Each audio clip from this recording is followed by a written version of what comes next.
Donc nous bénissons le Seigneur pour le travail qu'il est en train de faire pour honorer les frères.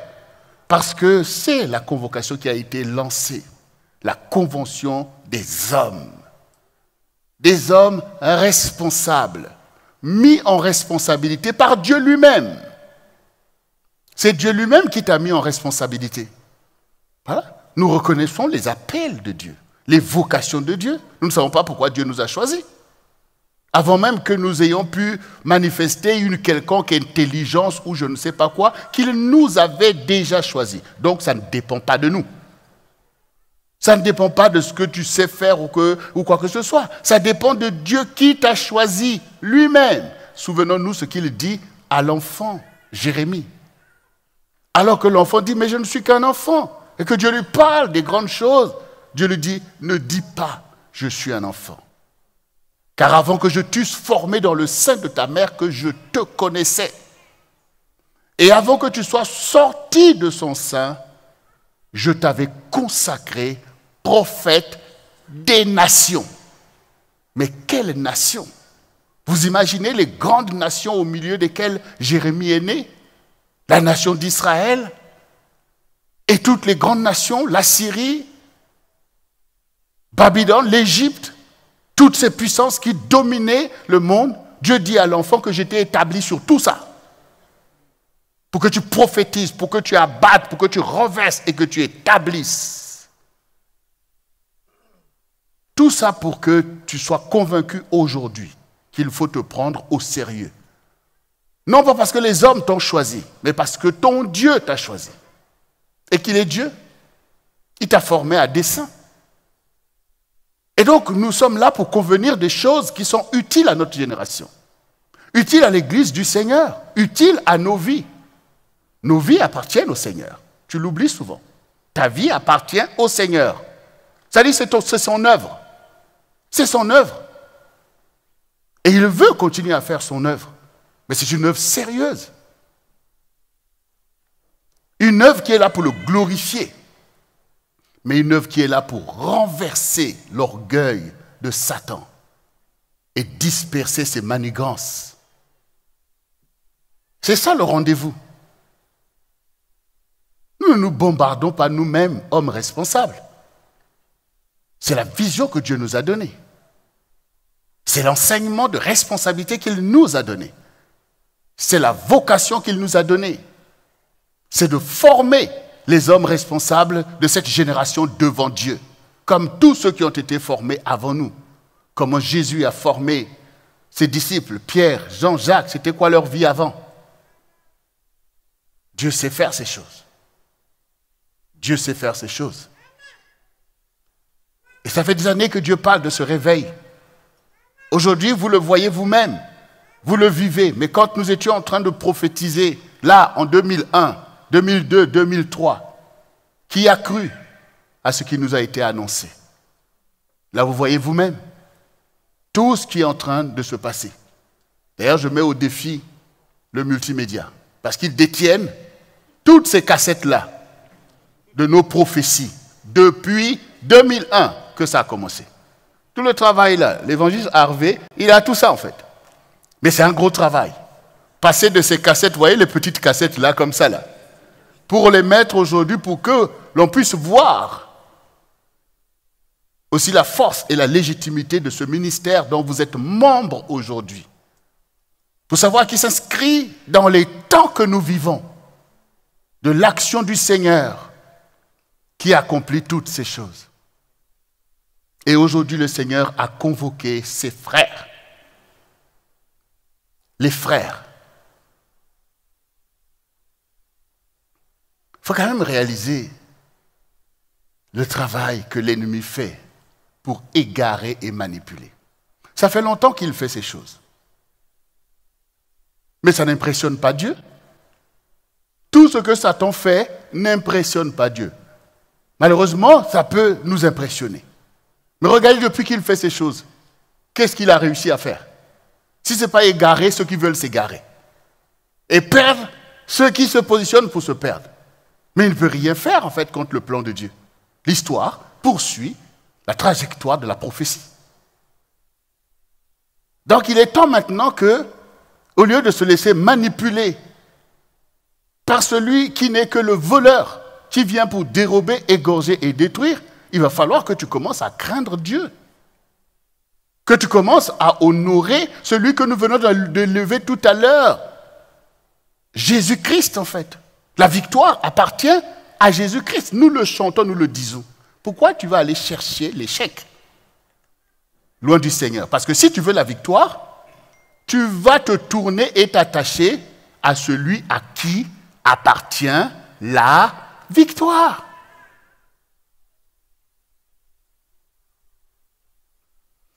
Bien-aimés,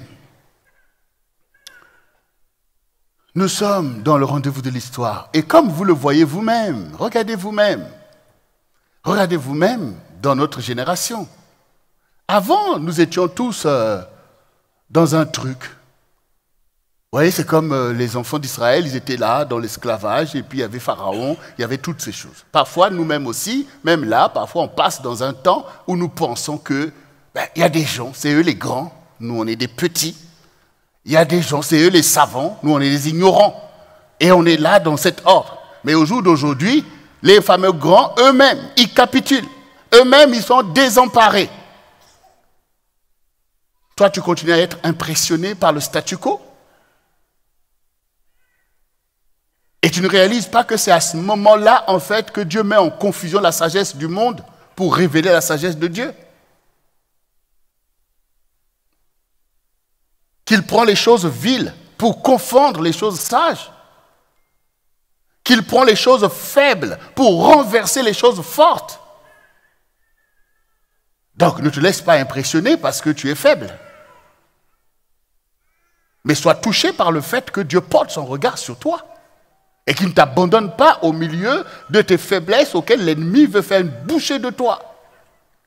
Et il te révèle que tu es à moi. Et que j'ai un plan. Et que je vais encore une fois de plus mettre en confusion tout le programme de Satan. En t'utilisant toi pour être cet homme responsable. Pour être ce représentant de ton Dieu. Pour ouvrir un chemin d'espérance au milieu d'un monde désespéré. Voilà. Le Seigneur n'est pas impressionné par ce que Satan fait. Mais il est parfois désolé de l'état lamentable de ses enfants qui végètent dans l'ignorance et se complaisent dans la corruption. C'est ça qui désole le Seigneur. C'est pour ça que les temps peuvent passer, que le peuple de Dieu est misérable, parce que Dieu est hors du temps. Mais c'est nous qui avons besoin de temps. Si maintenant, toi, l'âge que tu as, si tu ne réalises pas que tu dois racheter le temps, c'est toi qui mets ta propre vie en échec. Dieu t'a promis des choses qu'il veut accomplir. Mais est-ce que toi, tu les veux? Vous croyez que Dieu va accomplir les promesses qu'il vous a faites pour alimenter le royaume de Satan? Voilà. Donc, du coup, quand l'enfant prodigue est parti à Las Vegas, eh bien, Dieu le bénit là-bas pour pouvoir faire fonctionner les choses de Las Vegas, alors que ce que Dieu lui a donné, eh bien, c'est ça, on a déjà investi dans les impuretés. Et donc, du coup, parce que Dieu, c'est Dieu, alors il continue à bénir pour continuer à alimenter cette vie impure. Donc, nous aussi, quand nous voyons les crises, quand nous voyons toutes les choses qui sont loin des promesses de Dieu, nous ne disons pas que Dieu ne veut plus faire ce qu'il a dit. Il y a un problème d'environnement. Et l'environnement pour l'enfant prodigue s'est éloigné dans un pays lointain. Mais aujourd'hui, le pays lointain, il peut être là au milieu de toi. Là où tu es en fait, même assis dans l'église, tu es dans le pays lointain par la vie que tu mènes. Mais en fait, la délivrance n'est pas loin de toi. Voyez ? La délivrance n'est pas loin de toi. Celui que tu as chanté, que la victoire appartient à Jésus, en fait, Jésus est là à côté de toi comme il t'a promis. Mais l'ennemi t'a mis dans un monde parallèle. Il t'a mis dans des pensées parallèles. L'ennemi te fait croire que tu ne peux pas comprendre la parole de Dieu. Et puis, tu te laisses avoir. Non, bien-aimé. Non. Non, il faut sortir de l'irresponsabilité pour pouvoir toi-même revêtir ton héritage, parce que ta génération a besoin de toi. Nous tous, on a besoin de toi. Nous tous, on a besoin que tu rentres dans ton héritage. avec Dieu. Nous tous, on a besoin que toi, qui es aussi l'ami de Dieu, que tu puisses dire Jésus. Et là, on veut tous que tu rentres en scène. On veut tous que tu accomplisses tes promesses. Nous sommes là à ta suite, totalement disciplinés pour que tes promesses pour nous connaissent leur accomplissement. C'est ça le travail. C'est ça pourquoi on prêche. C'est pour ça qu'on exhorte. C'est pour ça qu'on enseigne. C'est pour mettre à la disposition du Seigneur des hommes et des femmes choisis d'avance pour fonctionner, pour faire le travail. Il y a un travail. Le monde est en travail.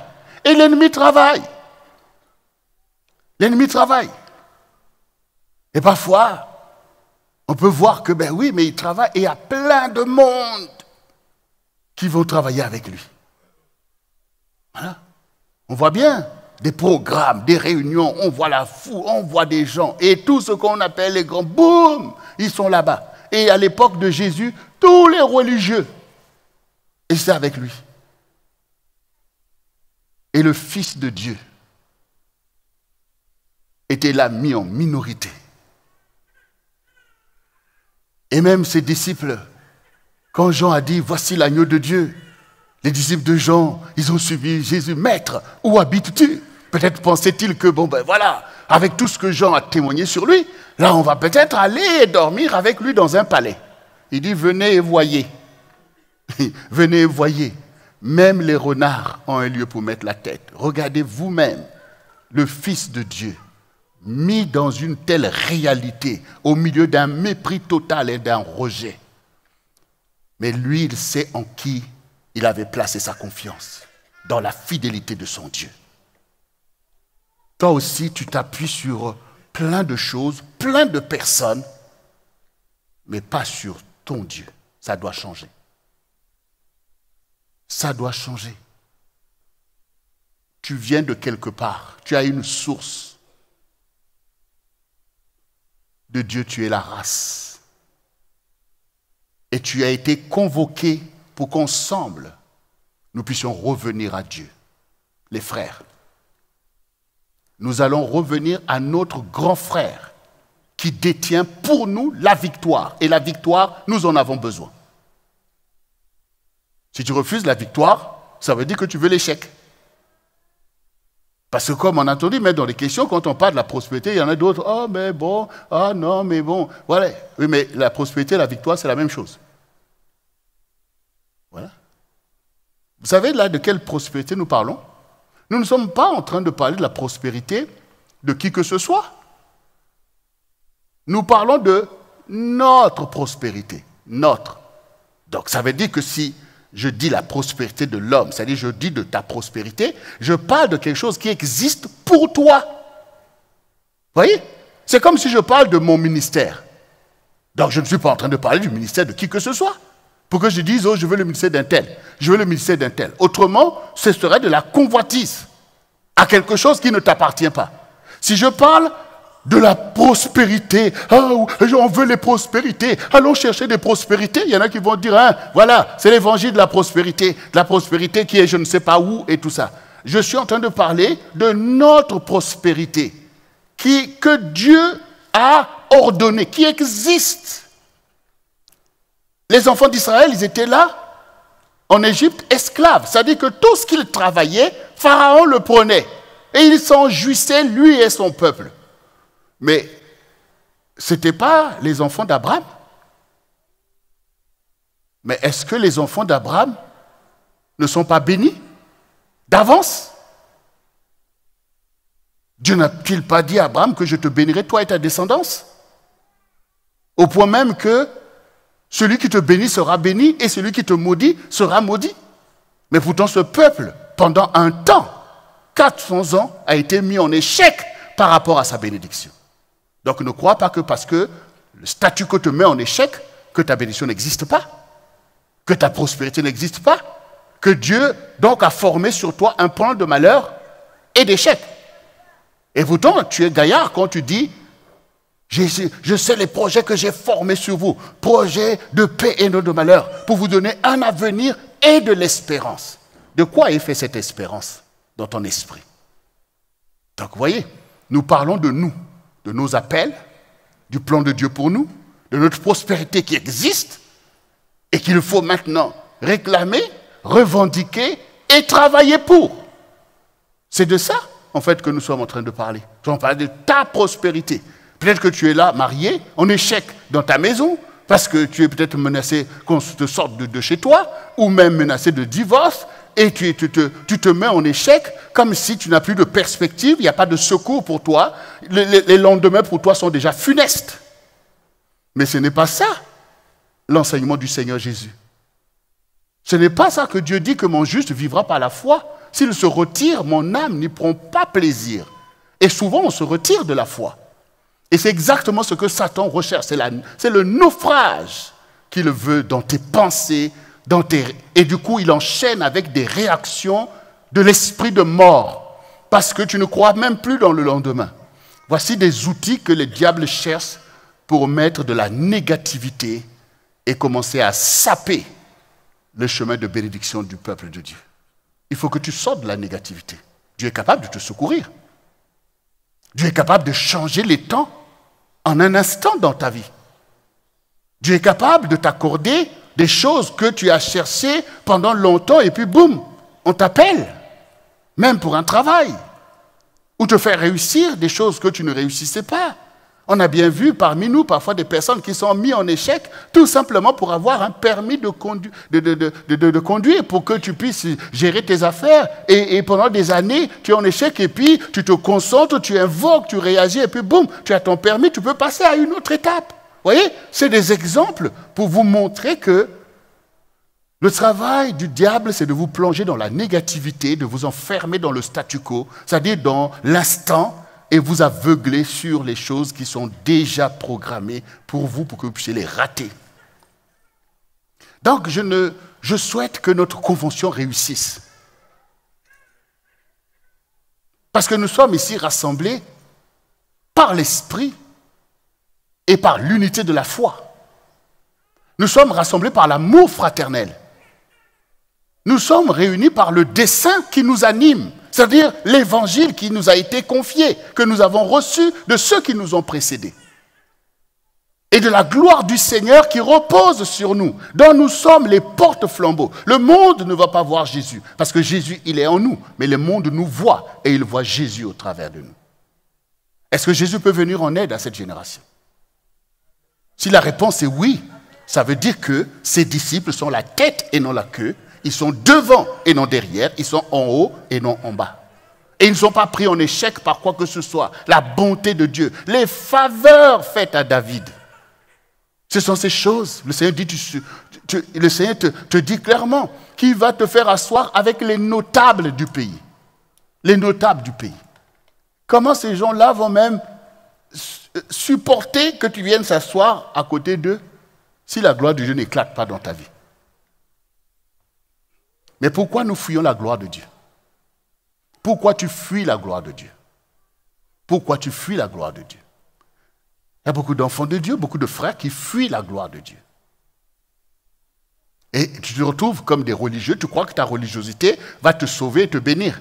On va dimanche, on fait ce service minimum. Non, la religiosité ne sauve pas. Alors, qui ici croit que Jésus est le sauveur du monde? Voilà, je vous pose des questions simples. Est-ce que tu crois que Jésus est le sauveur du monde? Bon, Jésus est arrivé sur cette terre il y a combien de temps? Un peu plus de 2000 ans. Bon, est-ce qu'avant, il n'y avait pas de religion? Est-ce qu'avant, il n'y avait pas le judaïsme? Est-ce qu'avant, il n'y avait pas des prophètes? Est-ce qu'avant, il n'y avait pas la loi? Donc, reconnaître que, malgré la religion qui était sur la terre, malgré même les enfants d'Israël, que cela n'a pas sauvé le monde, veut dire que toi aussi, tu ne peux pas penser que ta religiosité va te sauver. Que tes prières, tes jeûnes vont te sauver. Donc tu sais que il n'y a que la rencontre avec Jésus qui va te sauver. Donc si toi, en tant que chrétien disciple, tu continues toujours à fuir le Seigneur, et tu te retrouves exactement comme Jésus a dit aux pharisiens, que vous sondez les Écritures, vous croyez avoir la vie en elles. Et vous ne venez pas à moi pour être sauvés. Vous ne venez pas à moi pour être sauvés, parce que vos œuvres sont mauvaises. Quand vous êtes dans le péché, ce que vous voulez, ce n'est pas la lumière que vous voulez. Ce n'est pas la gloire de Dieu que vous voulez. Ce n'est même pas que les gens vous voient. Ce que vous voulez, c'est tracer dans le noir. On sait ces choses. On sait. Quand vous êtes dans le péché, le jour, voilà, mais quand la nuit tombe, aïe, aïe, là, vous commencez à tracer. Parce que vous suivez vous-même les voies qui ne sont pas bonnes. Ne sont pas bonnes. Et bien au milieu de l'église, vous voyez beaucoup, boum, vous ne les voyez plus. Quand on est là à la conférence des hommes, ah non, non, non, tout ça. Alors que c'est là qu'éclate la lumière du Seigneur. C'est ton appel. Tu es avec Dieu. Tu dis, Seigneur, parle-moi, envoie-moi. Toutes ces choses, tu es là parce que tu as fait le choix de Jésus. Le choix de Jésus. Ne perdons pas notre temps.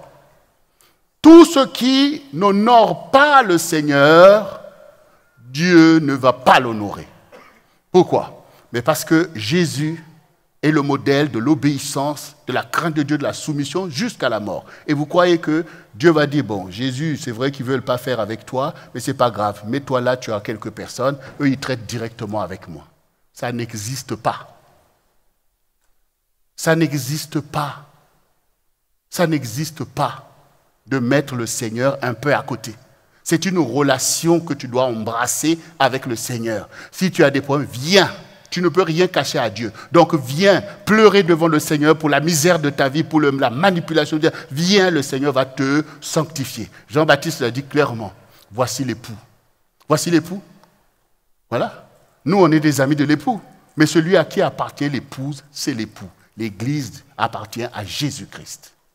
Si Jésus n'est pas honoré dans ta vie, s'il n'est pas honoré au milieu de toi, dans ta maison, au milieu de nous, nous passons à côté et on vivote pour aboutir à un échec cuisant et une honte surtout. Une honte devant Dieu. Tu seras dans la honte en fait. Les anges même auront honte de toi. C'est ce que le Seigneur dit. Celui qui aura honte de moi, moi aussi j'aurai honte de lui, devant mon Père et devant les anges.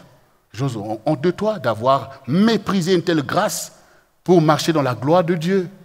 Vous voyez? Donc notre problème, notre sujet majeur, c'est de revenir à Dieu. On voit bien comment Satan prend la religiosité. On voit bien comment lui aussi, il veut mettre des choses parce que, comme je vous ai dit, son pied, c'est mélanger le bien et le mal. Lui n'est pas dérangé que ses agents, les gens qui le manipulent, aient un peu de religion, parlent un peu peut-être de Jésus, mais qu'il surtout fasse ce que lui, il veut qu'il fasse. Des choses macabres, des impuretés, surtout l'impudicité. C'est ça, il sait que c'est comme ça qu'il le pollue, parce qu'il sait que l'Esprit de Dieu, c'est un esprit saint, que le monde ne peut pas recevoir. Donc, notre problématique et notre solution, c'est de renoncer à l'esprit du monde, esprit de duplicité. On renonce à ça, esprit de duplicité. Et cette duplicité va loin puisque je vous ai parlé de l'esprit de Python, comment il travaille. Quand cet esprit a accès à toi, parce que tu refuses la parole et la vérité, cet esprit a accès à toi. Et la langue du serpent est fourchue. Donc il va véhiculer le bien et le mal. Le bien et le mal. Un peu de bien pour pouvoir erroner ta crédulité pour que tu dises que non, je fais quand même les choses de Dieu. Mais le mal qui fait avancer son royaume. Donc cet esprit de duplicité doit cesser. Tu ne peux pas dire je suis à Jésus, ah non, non, le monde aussi c'est bon. Tu vas dire j'aime mon épouse, ah non, elle est mauvaise. Vous voyez, on ne peut pas dire deux choses contradictoires en même temps. Et ça pose problème, bien-aimé, c'est de livrer. Et ça, c'est le travail de ces esprits de Python. Il vient faire penser en toi parce que, malheureusement, par manque de connaissance, d'ignorance, la porte de son subconscient est ouverte, le diable, il rentre par là. C'est-à-dire qu'il vient dans l'imaginaire que Dieu a formé pour que vous soyez en communion avec lui. Eh bien, lui aussi, par le principe des esprits de Python, c'est ce qui s'est passé avec Ève, donc il commence maintenant à parler pour réveiller de l'intellect, mettre des virus, mettre des logiciels qui ne sont pas les bons.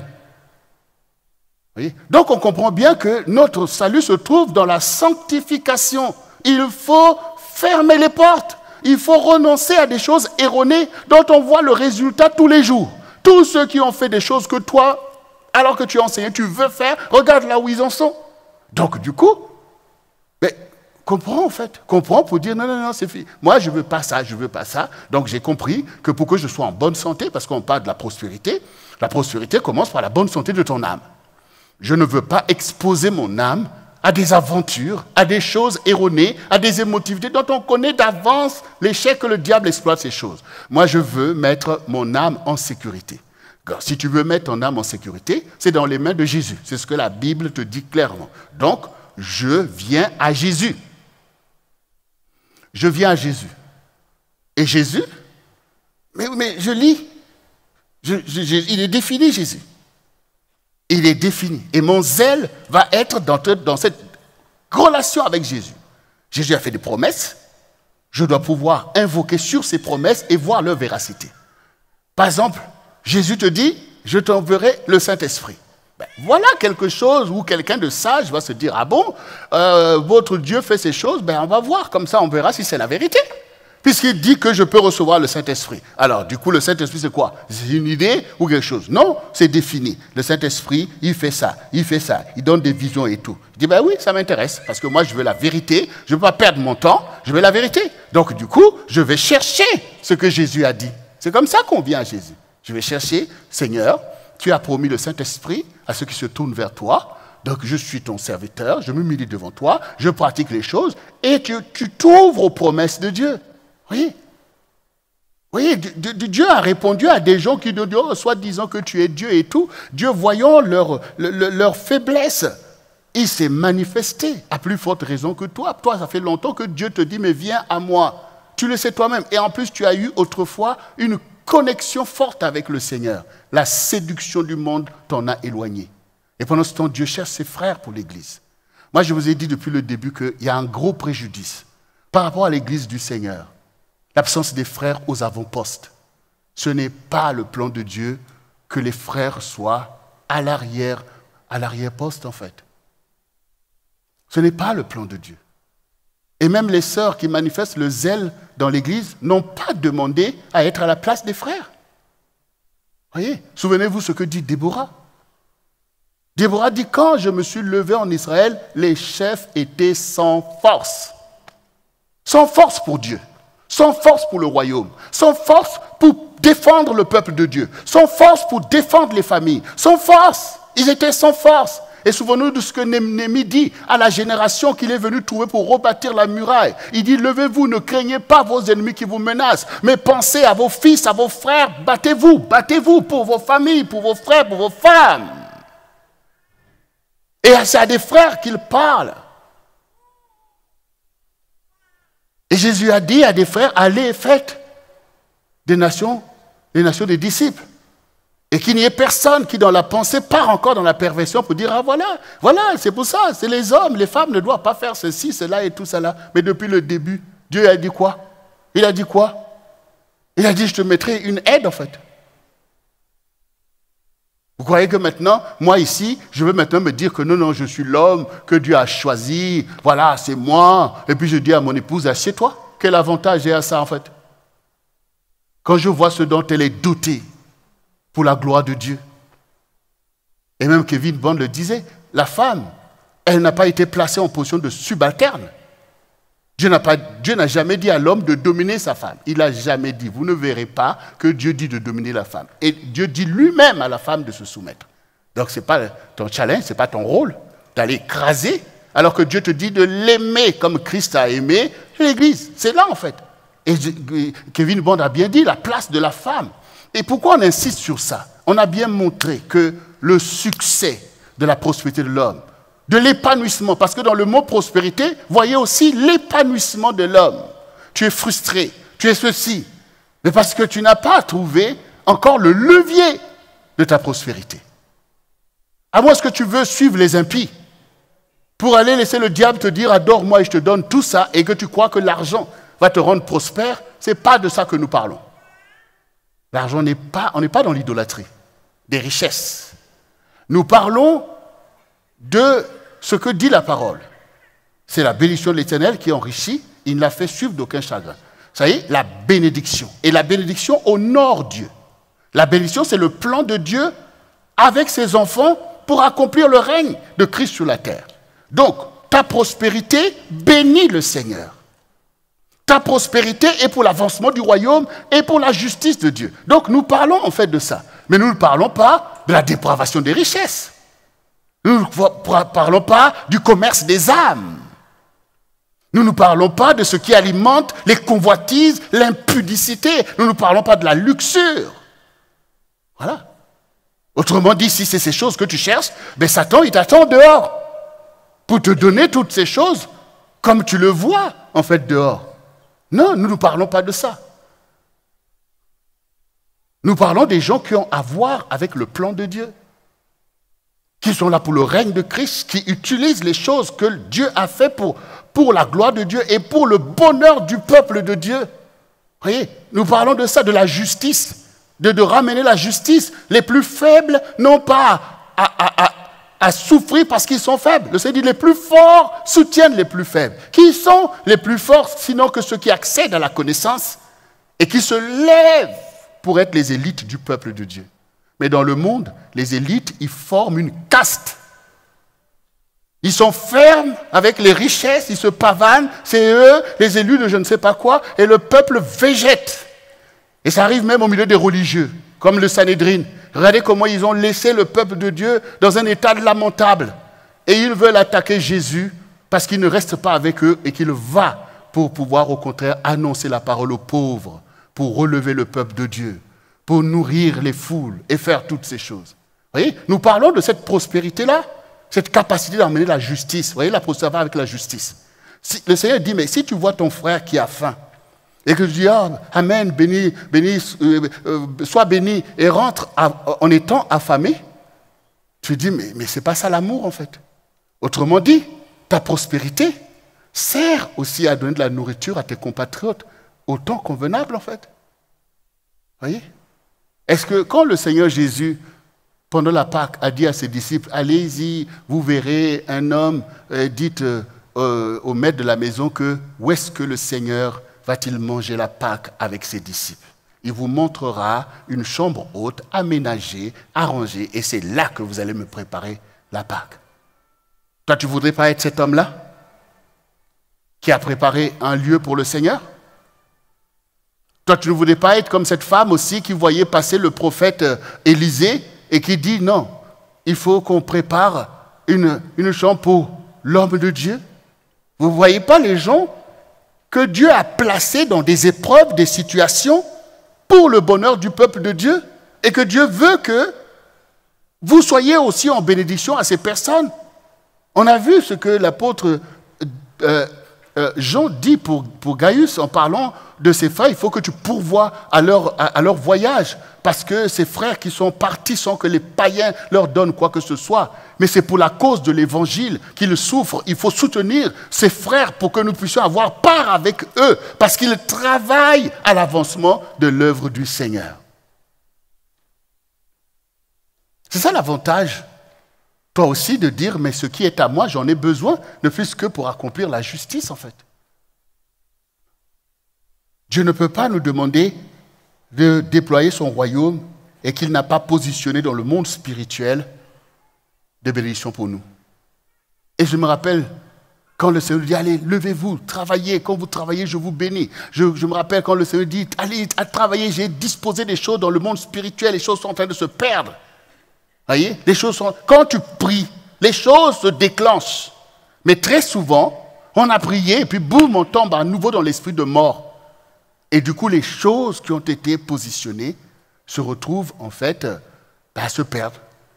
Parce que tout est en travail. Souvenez-vous, quand Daniel a prié. Quand Daniel a prié et a fait le jeûne de 21 jours. Pendant qu'il prie 21 jours, on ne nous dit pas qu'il a reçu telle vision, telle vision.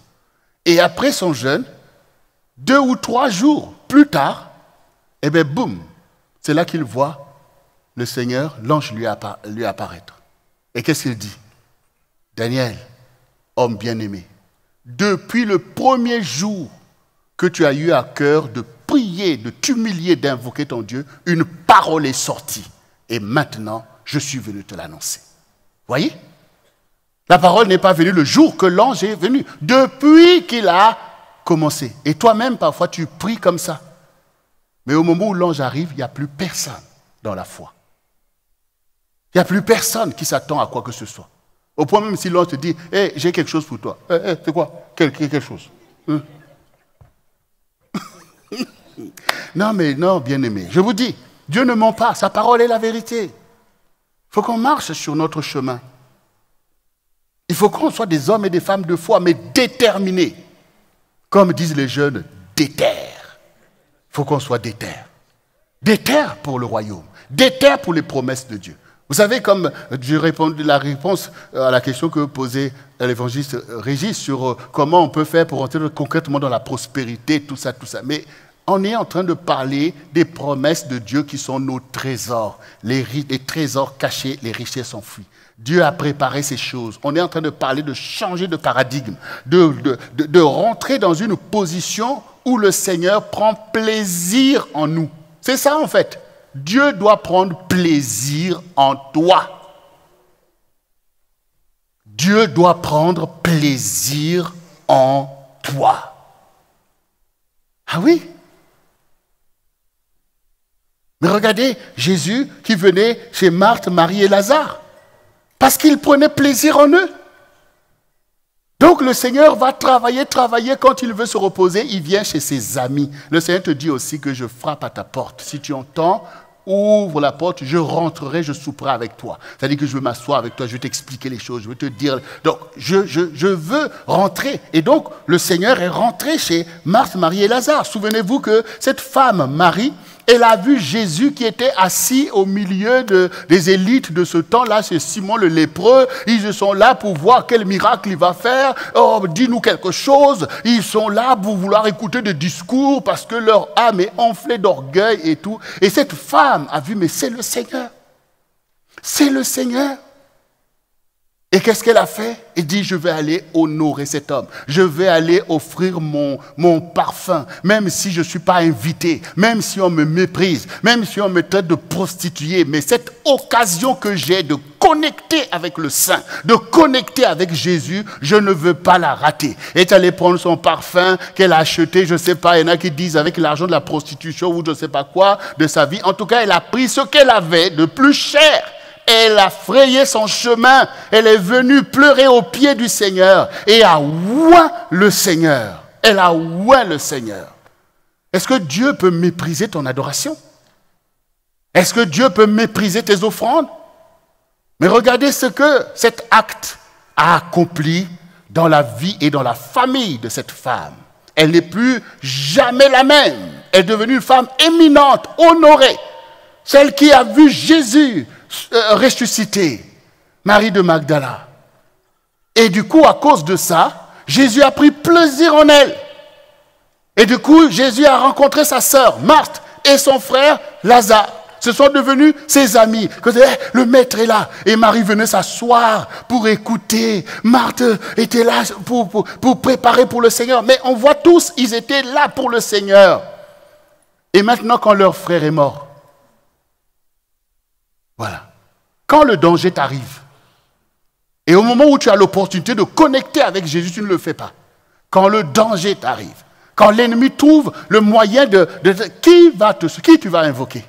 Qui tu vas invoquer? Qui tu vas invoquer? Eh bien, Lazare est tombé malade. Jésus est là-bas dans son ministère. Les sœurs savaient le maître. Il est où le maître? Allez appeler le maître. Allez appeler le maître. Est-ce que tu vas envoyer appeler quelqu'un que tu ne connais pas? Auquel tu n'as aucune relation avec la personne?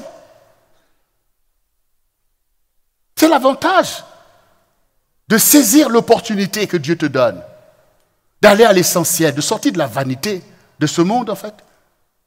Parce que Dieu t'appelle. Et donc du coup, les gens veulent dire à Jésus, Lazare, ton ami est mort, enfin est malade. Je dis oui, ok. Et il continue son travail. Et quelques jours après, Lazare dort. On va aller le réveiller. Ah, s'il dort, oui, il va être guéri. Il est mort. Il est mort. Donc Lazare est mort. Je ne sais pas quel âge il avait. L'histoire de cet homme pouvait s'arrêter là, comme beaucoup de gens qui meurent, et ça s'arrête là. Sauf que c'était l'ami de Jésus. Tes amis là, ils peuvent faire quoi pour toi en fait? Il y a beaucoup de disciples du Seigneur ici qui sont égarés par leurs amis qui ne sont même pas au Seigneur. Les choses qu'on veut faire, tu suis tes amis. Mais si là, ce jour-là, que Lazare est mort, les amis de je ne sais pas quoi, tous ils viennent pleurer avec toi. Mais il y en a un qui fait la différence. Il y en a un qui fait la différence. Il y en a un qui fait la différence. Jésus dit, je vais aller le réveiller. C'est pas son temps, je vais aller le réveiller. Voilà. Il arrive, maître, si tu étais là, notre frère ne serait pas mort, si tu n'étais pas là. Ton frère va ressusciter. Maître, on sait qu'il va ressusciter au dernier jour, mais je te parle de maintenant. Que mon frère est mort alors qu'il est le plus jeune. Mais est-ce que je ne t'ai pas dit que je suis la résurrection? Voilà. Vous allez attendre la fin parce que moi, la résurrection, je vais monter et je viendrai vous ressusciter. Mais là, je suis là. Je suis la résurrection, ton frère va ressusciter. Oui, maître, je comprends, mais bon. Bon, ok. L'autre aussi arrive. Marthe va appeler sa sœur. Vas-y, le maître est là. Toi, peut-être que tu vas. Je ne sais pas ce qu'il va te dire, mais vas-y. Elle aussi arrive le même refrain. Maître, si tu étais le bon, ok. Où l'avez-vous mis? Voilà. Où l'avez-vous mis? Dieu est là pour nous démontrer qu'il est Dieu. Et qu'il est là pour nous.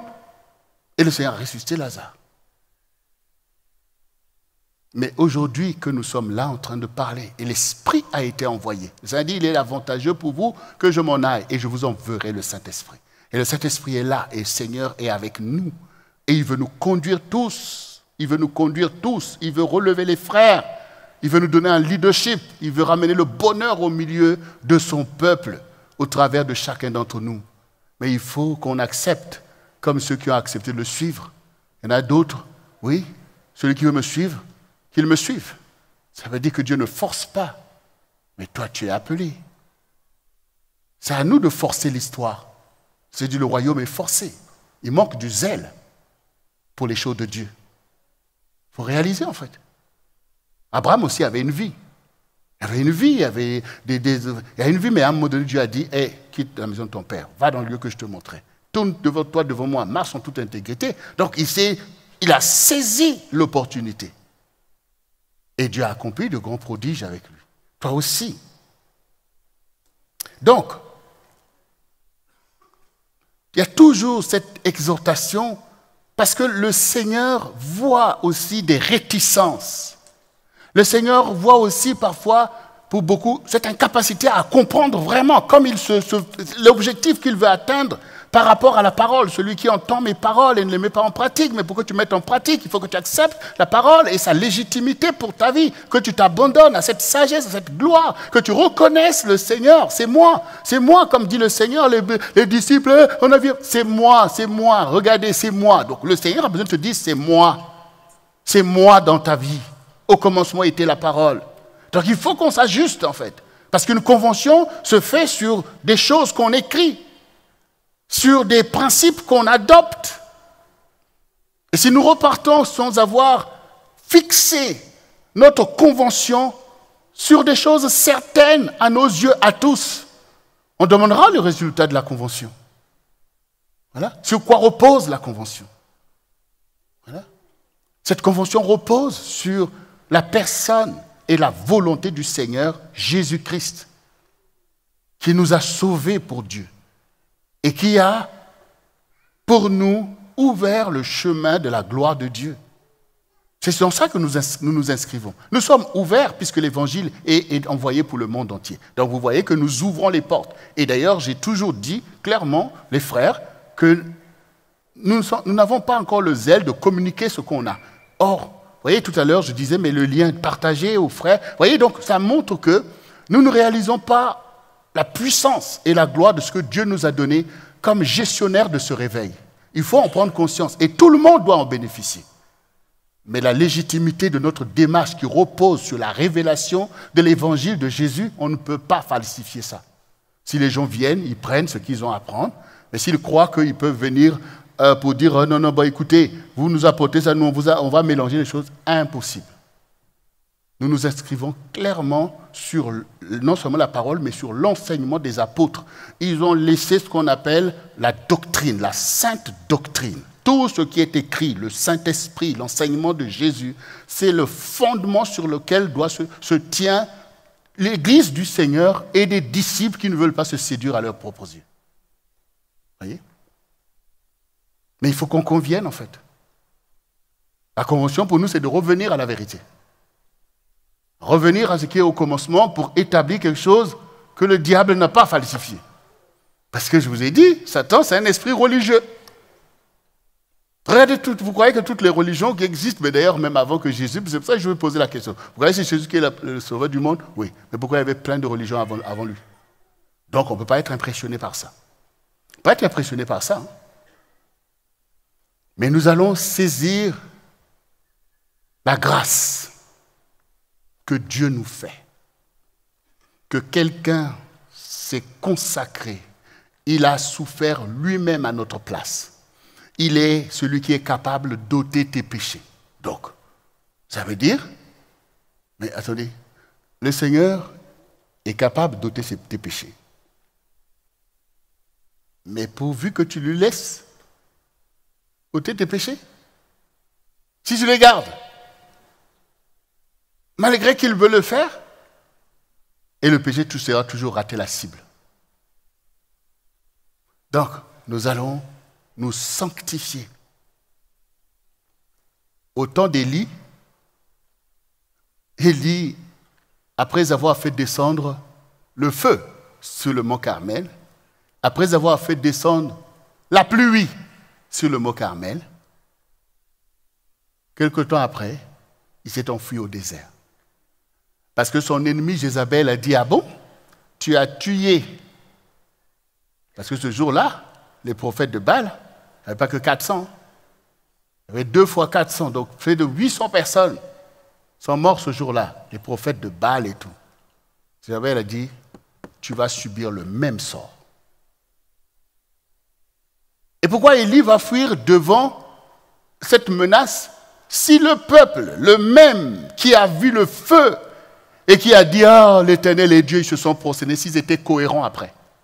S'ils étaient cohérents pour dire on abandonne ces idoles, on reste dans la logique que Élie a établie pour pouvoir tout ça. Jézabel n'allait pas se relever là pour dire que toi tu vas voir.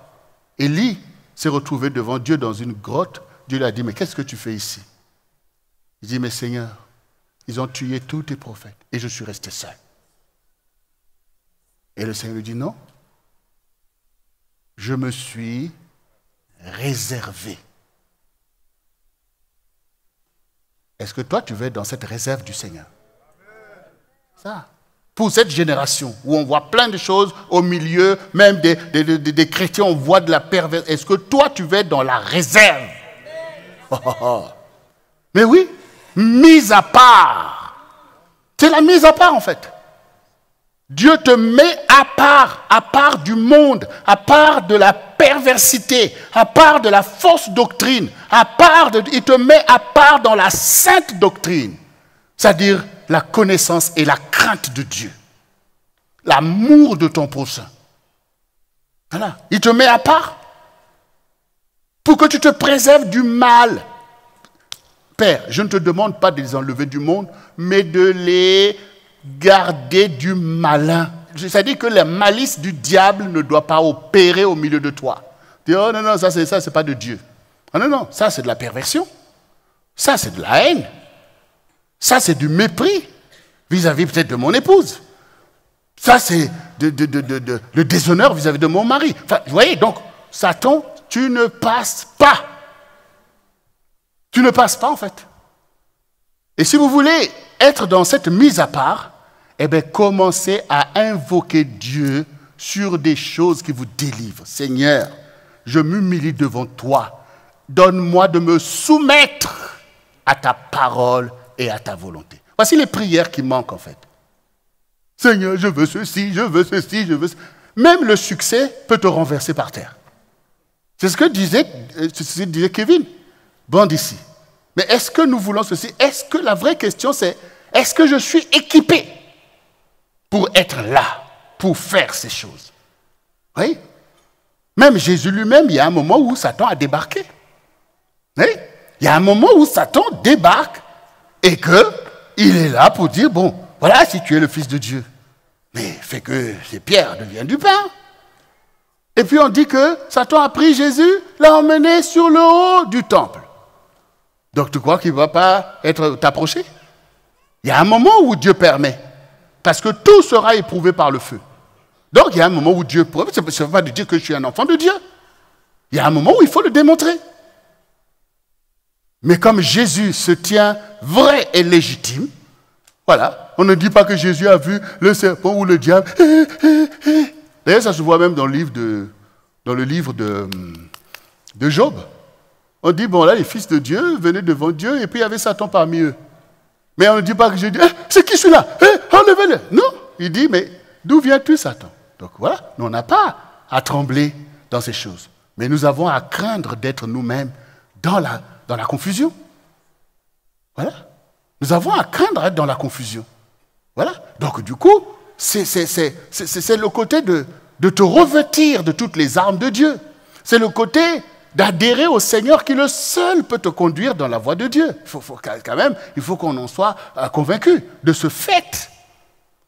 Pour que ton âme soit dans la gloire de Dieu et que ta maison soit visitée, que ton peuple soit visité et que le Seigneur puisse visiter cette génération pour sauver les âmes, que nous soyons l'Église, que nous soyons son armée pour cette génération, que nous puissions déployer nos vocations et que nous puissions accéder à un grand bonheur pour un saint de Dieu, pour un serviteur de Dieu, qui est celui de voir le bonheur du peuple de Dieu et le salut des âmes.